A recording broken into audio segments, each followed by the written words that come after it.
and welcome to Turtle Tracks Podcast. This is your host, Brian VanHooker, and I'm here with Gary Anthony Williams, a very funny man from shows like The Boondocks, Whose Line Is It Anyway, Boston Legal, and I don't know, 100, 200, 300 other Well, things. So right now, recurring on the new Night Court that they just rebooted. So, Brian, we may as well just throw that in there, Brian. It's put it in the pot with everything else there. So, in addition to all that stuff, this man played Bebop in the 2016 movie Teenage Mutant Ninja Turtles Out of the Shadows, and he did an amazing job. So, Gary, thank you for being here. I really appreciate it. Oh, dude, my pleasure, brother. Anytime I get to talk turtles with you, then it's a good day. Or anything else too. But yeah, it's a good day. Thank you. Yeah, we recently spoke. I recently interviewed you for a Reno 911 piece. Yeah. And I was like, I gotta artfully slip in I need to talk to you about turtles. So here's the thing with me. Like, I've always been a Turtles fan. Even when I was a young adult, I would have to guess my age, maybe 21, 22, something like that. Every day the Turtles would come on, I would call my buddy Jerry, like, dude, you coming up? You coming up to watch Turtles with me? Like, that's awesome. We would watch Turtles all the time. This is before I moved to LA, before I was really in voiceover. I watched Teenage Mutant Ninja Turtles all the time, dude, the old television show. I was never a big comic book guy. I was always a cartoon guy, like cartoons on TV guy. I'm so curious, at that age, what got you into it? What was I didn't have a choice, right? So, I mean, what was the interest? Wait, legally you were bound to it? Is that what you're just telling me that? I mean, there's a lawsuit? I was born in 85, and if you weren't into turtles, it was just as a lover of cartoons, and then just the clunky name of it, because it's a clunky name, Teenage Mutant Ninja Turtles. That was like, wait, what? What are they talking about? So, and then just watching the cartoon and just finding it nothing but fun. Yeah. So that was it. And, then, choosing your favorite guy. For me, it was always Donatello. Oh, nice. Me too. I always liked the smart dude. So, investing in that kind of thing, man. Long before I even imagined that I had a career in acting, really in TV or movie acting or voiceover, I was a fool for Turtles. Oh, I had no idea. That's so cool. Again, I revisit the show. There's some things you go back to when you're adult and you go back and watch it. You were into it as a kid and you go back and watch it and you're like, oh, this is really dumb. Yeah. I liked Power Rangers when I was a kid. I watched 5 seconds of Power Rangers and as an adult, and I was like, I literally... That was me with the A-Team. I don't know if you ever saw that old show. Yeah, I know that show, yeah. All about the A-Team, and I watch it now and I go, what was I thinking? Sure, yeah. Well, Turtles, I think that voice cast is spectacular. Yeah. And I also think even though the stories are whatever, the joke writing is very funny on that show. Yeah, exactly. There's a lot of fourth wall breaking, kind of Marx Brothers-y stuff. It's very funny. Yeah, and it was just fun. I still seek fun. I seek joy, and it was just fun. It was colorful, and it was fun, and my buddy Jerry and I would just sit there and watch Turtles, Then later, Powerpuff Girls and Batman. We were like... Batman the Animated Series was amazing, too. Yeah. All those shows. That was a good era, so... Yeah, for sure. Animaniacs, all that good stuff. Yeah, that's good. That's really good stuff, too. More Rob Paulson. Right on. And so, fast forwarding ahead, when did you hear about Bebop being open, and how did you how badly did you want this? Well, it was so I used to be, my normal weight was usually somewhere between 340 to 380 pounds. Mm-hmm. So I was always big. And I had started losing weight. And I was working on this TV show with Cedric the Entertainer called The Soul Man. So I'm already dropping weight, and I get an audition. My agent says, hey, there's an audition for Teenage Mutant Ninja Turtles. I was like, love that cartoon. They want you to audition for Bebop. And then they send me the description of it, and it's like, big guy. And I was like, I'm not that big anymore. I'm going to be wasting their time when I show up there. And I'm not the big dude that they were used to, around 360, 380 pounds. It's like, I just don't look like that. they were like, well, they said they want to see you. I was like, ah. And I just didn't believe it, Brian. I thought, I'm wasting my time. I'm wasting their time. Mm. So I drive down. I get the full script when I get down there. It's like, oh, this is fun. This is fun, but I know they don't want me. And so I audition. I do my best, but I'm like, they're looking for a big dude. Go home. A week later, they're like, they want to see you back again. And I'm shooting that week. I was like, I have to be shooting this morning at 10 o'clock. Like, and they said, the casting director will get down to Santa Monica early for you at 7 a.m. so you can do this audition and make it back to your TV shoot. And I thought, okay, I'm being screwed with. There's no way I'm ever going to get in this movie. They're looking for somebody a different size. And then they go, and oh, by the way, the producer loves improv. And so, Brian, I was like, I will test whether he loves improv or not, because I'm already pissed that I'm wasting their time and my time. I drive down to that audition, and I did not say a single thing that was written on the page. I just improvised all my lines, and I was like, screw them for screwing with me. Now I'll screw with them. I'll just be funny and stupid and have a good time and go home and be happy. And then they called me back and that was it. He loved it. He loved the improv. You got it. I was like, are you serious? Like, yeah, they're just waiting to cast your partner now. You're Rocksteady. And they're looking at this wrestler. And so I didn't know who the wrestler was. I used to watch wrestling as a kid. And my mother still watched wrestling. And then when they told me it was Shamus, and I called my mom, I was like, look, I got this new role in this movie, and I'm working with this wrestler. His name is Shamus. She goes, oh, baby, let me tell you all about him. So she told me all of Shamus's wrestling story and his backstory and who he was and all of this stuff. So I kind of knew him through my mother before I ever met him. So it wasn't until like deep in that process that I actually believed that they wanted me for that, because I did not fit what was in the description anymore. But in the end, they decided, no, we're just going to go comedy. We're going to go comedy over the huge size, because, when I morph, they can make me as big as they want me. Sure. Yeah. Did you have So to maintain that? Because you were like in the middle. Because now you're like you kept the weight off. You're like incredibly. yeah, Were you like you were in the middle there? Did you have to stay at that weight I during the was just, filming? I wasn't, my thought was they know that I'm losing weight, and it was, I changed the way I ate. So it was a gradual losing of weight. Yeah. Uh, so, I'm sure I lost probably just during the shooting of that movie, probably 10 or 15 pounds. Oh, But, God bless me. it didn't, it didn't show that much, especially because we shot most of the live action stuff early on. Oh, cool. And then I would come in and do stuff where they put little dots on us, little white dots on us to do the motion capture stuff. I was gonna say I was curious how much motion capture did you like? How much of that was motion capture with you? A lot of it was us. A lot of it was me and Shamus. Like, did you go to Uh, Brazil and all that stuff, or in the plane or anything? no, the crazy part, no. So did not do any of the plane stuff. There was some stuff in like a parking deck we did. A lot of it, once we had morphed, it was amazing. So it wasn't even green screen. It would be just like if you and I were doing this interview right now, but they put these little dots on me Yeah. to track my movements and to track some of my facial expressions.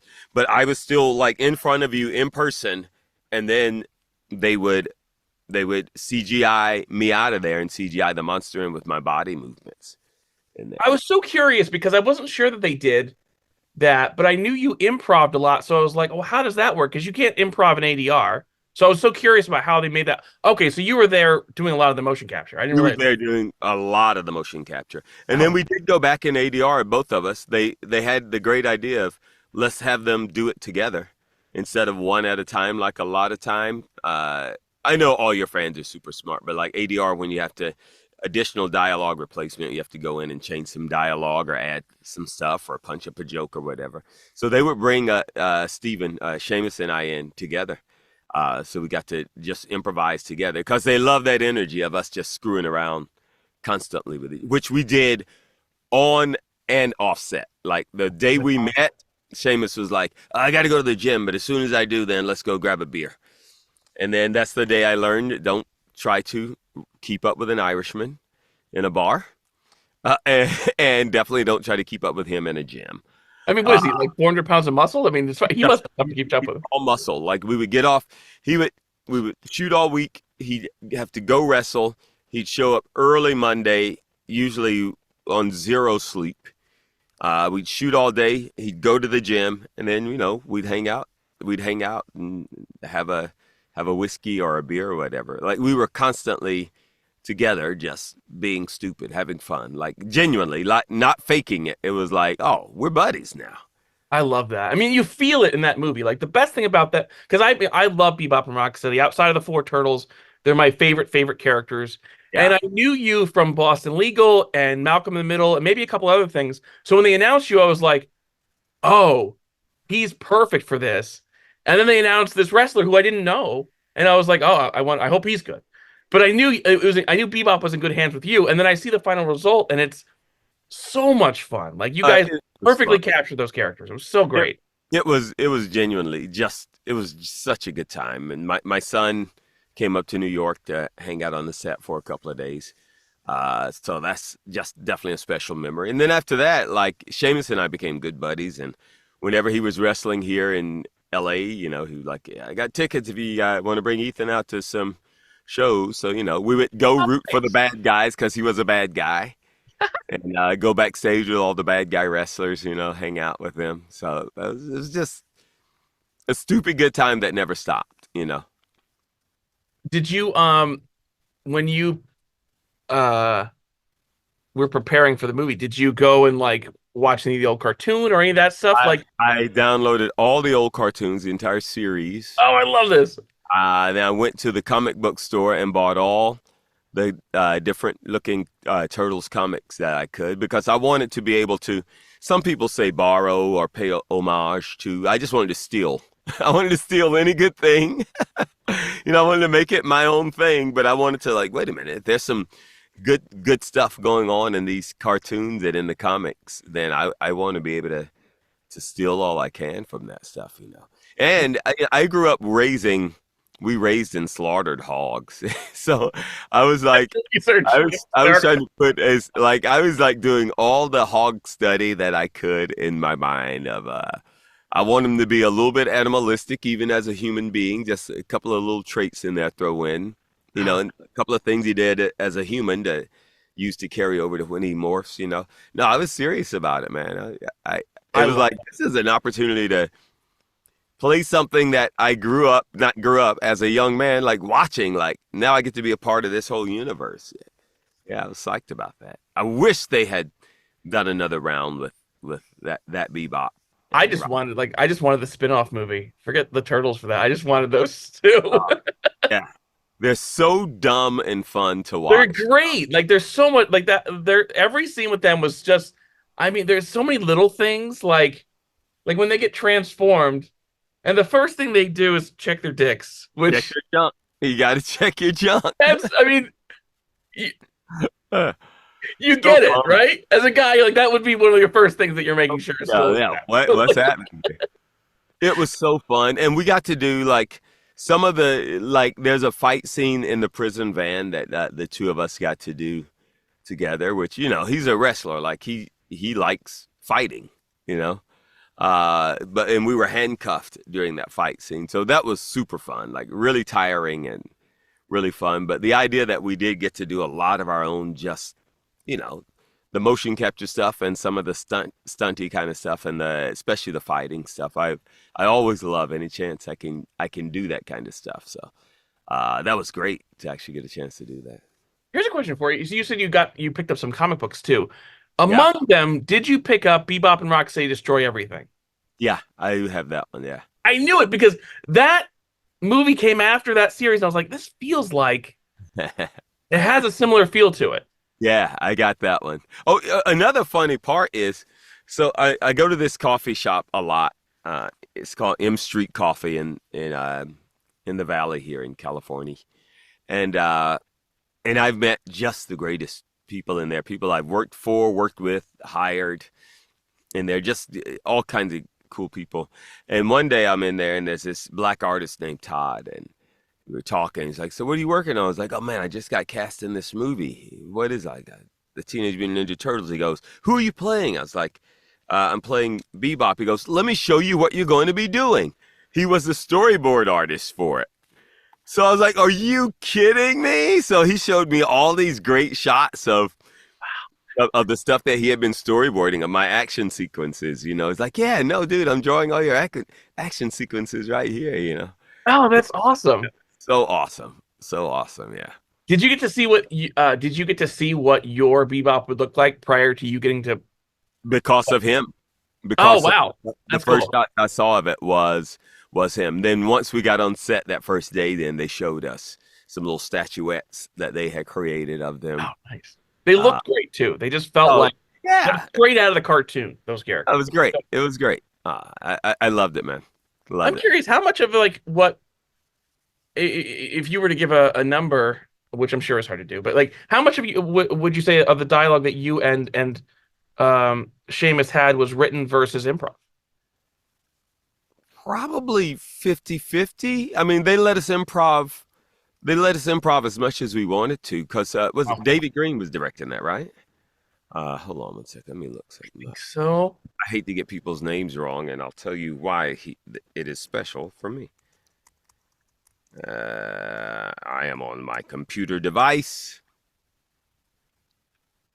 Teenage Mutant David Ninja. Green, yes, Dave Green. So Yep. here's the funny part about that. So years ago I used to run this comedy festival in LA, the LA Comedy Shorts Film Festival. It was this tiny little film festival. It actually became the largest comedy short film festival in the US, and then it became the largest comedy film festival in the US. Oh, wow. Ran it years ago. And this young kid, Dave Green, comes in with this little short, and it was just fantastic. And and it got in my festival, and we were very choosy with what got in that film festival. We'd get in like 1,000 submissions, and 80 would get into the festival. Like it had to be good. And his was one of the films that got in there long before Turtles. And then when I got the movie, then they said, yeah, there's this young guy, Dave Green, who's going to be directing it. And I was like, great, because he had such a good comedy sense. Oh, nice. And so then we got to the set. It was like, oh, dude, like, I met him. He was this young filmmaker, and he was one of the winners at my festival. And then a lot of times, if we were doing the action stuff, they would bring in this guy who was going to be editing the action, so he knew exactly the hits and all that stuff he needed. But I also start requesting that Dave is always there. Like, yes, it needs to be action, but we need that comedy element. No matter what we're doing, these guys need to be able to have a bit of a comedy element in whatever they're doing. So when the action director would come in, I would still ask for Dave. Like, Oh, that's can cool. Yeah, you don't feel like there's not a switch that's like, oh, now they're exactly. There, fighting should, guys. there It's like, shouldn't be. Like yeah, you can be a ferocious fighter, but you still need to keep that comedic edge to it. So that's what I always want. Like make sure we still have that bro situation we got going on and that comedic. I edge. love the sort of like loving brotherly relationship the two of them have. Like Yeah. when he's slapping you on the belly, like all that stuff. Like Yeah. I love all of that. It's just Yeah. like there's like I've had this idea in my head for a while that Bebop and Rocksteady aren't really like they're not that bad of guys, but they just have really bad jobs. Like they're just in a crappy Yeah. situation. But they Yeah. really love each other. They're like brothers. It's so great. Yeah. Yeah. Yeah, they're not that. You're right. And Yeah. my buddy Rodney Barnes, who's a big time writer, producer, and he goes, "There's no bad guys that set out to just be bad guys. They always got some, they got some kind of drive. Like Yeah. you said, they're trying to do their job right, and they're Yeah. just not the greatest at it at all times. Uh, yeah, man, it was. I don't know how to describe it other than just freaking great to be on that set, to be doing that in New York itself. So it has that gritty, that Yeah. vibe to it, it was fantastic. How was that costume when you were like human Bebop with that mohawk and those glasses? Could you Yeah. do anything? So you can probably tell I have a little hair on my head right now. I can actually grow hair. I'm not just naturally bald. I grow hair, but I shave my head all the time. But for this, every day they would razor shave it all the way down. Before that, they got a wig fitter to come in and measure my head. and create that mohawk for me. So they would shave my head all the way down every day, and then they would glue that mohawk to my freshly shaved head. And it was so comfortable, I would literally forget that I had this huge purple mohawk on my head. Like it just fit, like it was perfectly made for my head, and it was just like absolutely comfortable. I would just forget that I had it. And I see so many pictures, like there was so much paparazzi sneaking pics on the set of, of that whole thing. I see all these pictures all the time of me and Steven just like in a coffee shop somewhere, sitting there, sitting there with our crazy, crazy costumes on. What about those glasses? Could you see through those glasses at all? Yeah, they were actually cool. And I thought, I don't know why they're not mass producing those for sale to kids. Hmm. Because yeah, it was just enough of a slit that you could see. You didn't feel like you were being blinded by them at all. You could actually totally see through them. Yeah, it was like cool costume pieces. I wish I got to keep some of those because some of them were these like really cool like aluminum metal. They weren't plastic. They were this really cool metal design. Yeah, they look shiny. It was. I just love the commitment to those Yeah, characters, like getting them yeah, right, picking out these really cartoonish elements, but like committing to them, which is a I yeah, love. yeah. It was the best, man. How did Shamus feel about the improv? Was he like Oh, embracing he it like more when he he used to? loves to play. Like he's a wrestler, and here's the thing. Here's the thing I can tell you about wrestlers right now. Most of them are very funny guys because they are performers. Sure, yeah. He loves to play, and also they take an ass whooping every weekend. That dude would come in beat up every weekend because he's one of the wrestlers who wants to take a punch to make things real. So he would come in bruised up every freaking week. And when we did the fight scene in the van where we're both handcuffed and shackled, like those things hurt. Like that it was real metal handcuffs, and like pulling too much and knocking it against the bone. And I remember complaining about it. Shut up, you baby. Like, okay, Seamus, you get paid to get hit in the face. I don't get paid to get hit in the face. I get paid to make funny voices and dress in weird costumes. So you're used to pain. Pain is just a part of what you do. Like I wasn't used to the pain of it all. But it was so fun. Like anytime I get a chance to do stunts, it's crazy. And there's one part again in that same coffee shop. This guy comes in one day and I was like, I know you from somewhere. He goes, yeah, I was one of your stunt guys on TMNT. And I was like, oh, there's this great part where we're going down the highway, and I didn't shoot this part. I shot the part leading up to it, the fight. I Okay, didn't shoot the part where what they get kicked out of this moving vehicle. okay. Uh, Bebop and Rocksteady. I was like, there's a great part where it looks like you guys got kicked out of that moving vehicle while the car was traveling down the freeway. I was like, how did you guys do that? He goes, oh yeah, they threw him out of the moving vehicle. While I was like, it was like, it's all about tucking and rolling and protecting your hair, brother. Like, no, we were really moving on the freeway when they kicked me out of that thing. Like, what? They do stuff. Those real stunt guys do stuff like, yeah, no, no, no. I can fight. When I was a young man, I did a lot of stage acting and stage combat, doing Shakespeare and stuff like that. So I'm used to being able to move and fight and dodge and even sword play and dagger stuff from the Shakespeare that I've done. But like jumping out of a car traveling 35 or 40 miles an hour on a freeway is That's a lot to yeah, ask. and that's when I go, you know what? Let the other guy. Denzel Washington will stand in as my stunt man. Let Denzel take that role for me. I'm not doing that. Any memory you have? Is there any memories from filming that bar scene? I love the scene in the bar before the Oh, transformation. is that the one with the where we get the phones Yeah, from? yeah, yeah, yeah. You have Well, a great line of that. I was just reminded. oh, You have what is it? I haven't, I literally spectacular. haven't seen the movie since it first came out. I Oh, rarely okay. go back It, and watch anything I it's did. so it. I mean, it's so funny, and you two are so great together. Like it's just this. Anyway, you're talking about we'll get our own Foot Clan, work our way up to a whole leg clan. Oh yeah, that was all stupid improvisation. I Yeah. love this. No, Such a that was Dave Green going. Yeah, keep going, guys. Keep going. And the guy, and I can't remember his name. Forgive me, but he plays that on the insurance commercial. Who was the Yes, boss? I know. I was trying to Barney. avoid it because I was like, I couldn't remember his name. And he's so funny. He Jesus, is he's in so. Oz. He's great in Oz too. Oh, he's great with everything he does. He plays that not chaos or whatever. Uh, Mayhem. Mayhem. He plays Mayhem, and I guess that's the easy way to look up his name in which Dean he roles. Winters.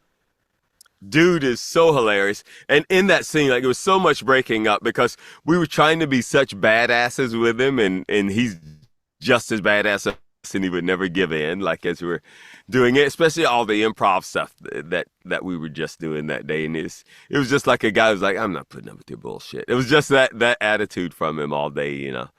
So yeah. No, that was That a fun. I love when you're like, huh, I'm a little piggy. That Yeah. Yeah, was just a very. little realization things. Yeah. Yeah, just little realizations. One Especially thing when I love about those characters. your buddy's a rhino and you're a piggy. Like, Yeah. come on. One thing I love about those characters is that they're totally fine with the fact that they've been transformed forever. Yeah, Like yeah. they're like, oh, this is way better. This is our next lot in life right here. Yeah. Dude, so a crazy thing did happen. So you have those toys back there. So Yeah. they were like, oh, they're gonna have some toys with your voices in them. We were like, great. I have never had a toy with my voice in it. So Shamus and I go to the studios and we record days of different dialogue coming out of all these toys. Oh, I don't have those ones. Well, the toys come out, and what they've done is gone back to the cartoons and just lifted voices straight from the cartoons and put them in there. So, it wasn't anything like the Bebop I was playing, like the My Man. It was nothing like that. It was like, come on, guys, get him. Get him, boss. Oh, we're going to show these guys a thing or two. It's like, that is nothing like what we were. I imagined all of the confused children out there getting that toy, like, all right, and like, wait, what is Bebop saying right now? What is Rocksteady saying? These are not the joys I'm looking for right here. You said you had a few other you have some memorabilia left from the movie. It was you said you got Yeah, I have I think I gave a lot of they gave us this great Turtles, the garbage truck that they were riding in. Oh, nice. Sure.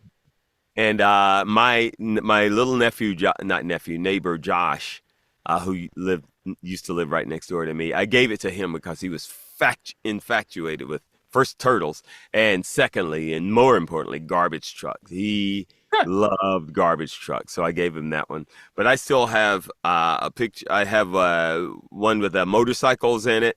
I have a few things. Oh, very cool. There, I boxed them up when I moved to this new house, so I haven't unboxed them yet. But yeah, I still have a few pieces of memorabilia from that, and a big poster that I have on my wall, a big wanted poster. Oh, that's cool. With the two of you, or with the mutant version? The one I have is just me. They did some, I think, with each one of us separately, and then I Oh, think right. double mugshot, I believe. But the That's one fair. I have is just the wanted Bebop character. Yeah. Are there any other highlights that stand out to you? I mean, did you get to work with Tyler Perry in that movie? I did. I did. Tyler is Tyler. I will tell you, Tyler does a lot of cheap work. Is the best way to put it, which has made him very rich, and he knows exactly what he's doing. But I never realized how much he knew of his what people thought of how he operates until we were all having a huge press conference. And we're all at the table together, all of the main cast. And someone goes, Mr. Perry, how would this movie been different had you produced it? And he said something like, I would have shot it in 2 weeks and it would have cost $5,000. And I was like, oh my God, that is straight up Tyler Perry. Like, I don't care what it looks like. I'm shooting it. I'm moving on to the next thing. And I'm going to buy another island because Tyler Perry owns an island. It was interesting working with him as opposed to, him as a director or anything else. Just watching him take notes from, as just a performer. That was interesting to see because you never know if somebody who's used to being on the other side of the camera tends to have their own ideas sometimes of no. But no, he fell in line like, with the rest of us and got into the stupidity of the moment like the rest of us. I did not see. Well, we saw Megan all the time, but she may have been the only one that really we didn't hang out with that Mm. much. Because I don't know if you know this, but she's Megan Fox. But we did, yeah. So most of the hanging out was definitely me and Shamus. Like that was a daily occurrence, unless he had to go out of town or something. There was never going to be a time when we weren't like You feel it in that some movie, man. Irish bar. Like Like, the fun. characters, the camaraderie is just nailed. Like Yeah, we were bonding, man. Yeah. I think that covers. Is there any other standout memories from behind the scenes? Anything that? Oh, here's a question for you. Yeah. You've done the motion capture. What was it like to then go to the theater and see this together now? Yeah, because like I had seen a little bit of it when we had to go back and sweeten some voice work, Sure. but to see it all was, yeah, it was like, oh, that's what that looks like. Oh, that's what I was doing. Oh, and I remember like one of our first days was with the Turtles guys, and even the Turtle guys, um, it's the real actors on Right. set with you, and you see their faces, but up way above them because they're so much taller. Uh, they have the fake eyes up there for you to look at, but it's the real guys, so they're really capturing their emotions too. That was, to me, that was the most special thing about that because you weren't acting in front of a green screen.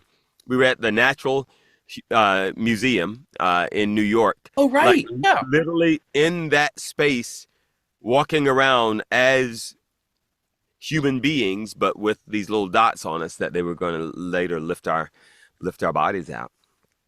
And that movie also, they did, the technology was crazy. It's the first time I'd done it where they do this full body scan on you. Like it basically looks like an iron, and they walk around your body with this iron, every bit of it, and they create an entire map of your body. So they could put you absolutely anywhere they want. And then they take these other shots with this camera that takes all the shadow and all the light off your face. So when you look at you, you will not even recognize it's you because there's nothing reflecting to show, oh, my cheeks are here, how big, or my eyes are this sunken in, or my nose is bold. Nothing shows that. It's just this weird flat map so Uh-huh. that they can shine light from any direction and put your body in any place that they want to. So that technology was crazy. The technology on that film was absolutely nuts. And the last night, uh, the producer came up, took everybody out to dinner, and I remember since I was a hog in there, I was like, "Oh, is anybody going to get the suckling pig?" Because there was a suckling pig on the menu, and I was joking around. They were like, "Yeah, we're getting the suckling pig." So it was like a half a face, you know. Oh, It was really gross. It was just a half a face of a pig laid on the plate. And I remember, was it Megan who? It may have been Megan who dug in first. Somebody dug into the snout part, uh, and that was it. She was like, I thought I could eat this pig face. I cannot eat this pig face. And then there was one dude there from France, and he was like, if you put it in front of me, I will eat it. I will eat it. Like I will eat this suckling pig face in front of everyone. good Yeah. Lord.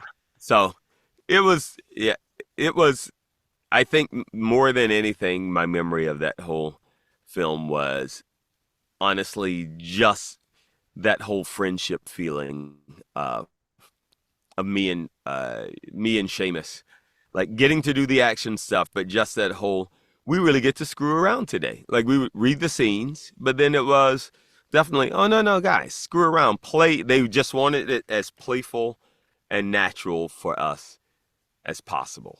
So I that was love the great. We scene where got you to guys make are a lot. eating the spaghetti out of the barrels. That Yeah. phenomenal. Oh, so much fun, man. So much fun. And all of the, even with the ADR, like we didn't get to do that scene you're talking about over Brazil in the plane. Okay. Uh, but we went back and did all the voiceover work for that. Hmm. So with that stuff, definitely it was here are the lines that are written, but then letting us add in our own. Oh, so would they reanimate the face according to the new ADR, the new word? Exactly. Oh, very Exactly. that's cool. That's They would show you a pretty rough version of the movement. oh, nice. It's just not totally I was animated. curious how that worked because, like, if you're doing ADR, but you can kind of reanimate it later, I was so curious about that. And also, I think in that situation, they had cameras on our faces because they always wanted to catch your facial expressions Oh, when you sure, because that's you guys under that. Yeah. exactly. Exactly. Oh, interesting. Yeah. Good times, brother. Good times. You know, I I recommend all your fans go be in a Turtles movie, by the way. I recommend I did not get to see the last Turtles cartoon yet. I will say that. it's good. And It's good. Seth I, Rogen. Now you got your part. I love yeah, I'm not a fan of that. I'm sure. He needs to undo that. Um, Maybe Smooth has also played Bebop. yeah, Scoop played him on Yeah. TV, right? He played him on the Nickelodeon cartoon, the Yeah. 2012 cartoon, and of course Barry Gordon was the original Bebop. Yeah. But Yeah, but I remember JB Smooth. They I don't know if he was sick or something, and they needed somebody to stand in real quick to do something, and they played me his version of Bebop. I was like, I can't get like where he was going with that oh, character. I it's was so different. Yeah. I was like, I would blow my voice out in the first place. Like He I was doing was like he was like this Michael Jackson-y thing too. He would go yeah into sometimes. It yeah was a very fun version. It's yeah very different from yours. So yeah yeah yeah man. I'm all set here, man. Thank you for doing this. My last question for you, because I asked this of everybody. I always ask everybody who their favorite turtle is. You've already told me it's Donatello, but let me ask you, why is it Donatello? The smarts, man. I love I love the intellectual. I love anybody who uses their brain as one of their weapons. So I think that's it. And purple. Cool. Those are good reasons. And who's your favorite? Donatello. It's always been Donatello. I'm a And nerd. Donatello's a why is it nerd. Donnie for you?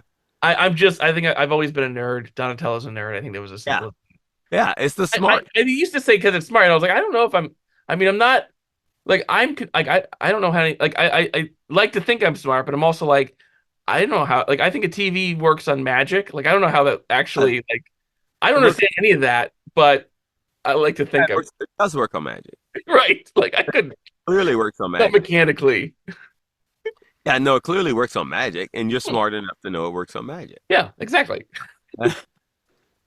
Yeah, I do. I like that Yeah, his brain is a weapon. So yeah, that's my favorite guy. awesome. Thank you so much for doing this. I really Thank appreciate you. talking. This is great. The last thing I did want to say Please, is, yeah, go. so I move into this new neighborhood where I am, and one day a tree falls at the end of the road and it blocks all the traffic. And I just moved in and I walked down. I told my girlfriend, "Hey, something happened. I'm going to go see what's up." And I walked down there, and Brian T, who was Shredder, Yeah. standing down on my street.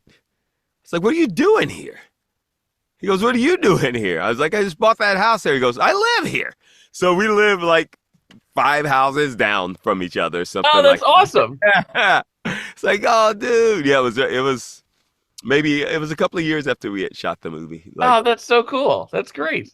same street. And he came to see one of my comedy shows in LA.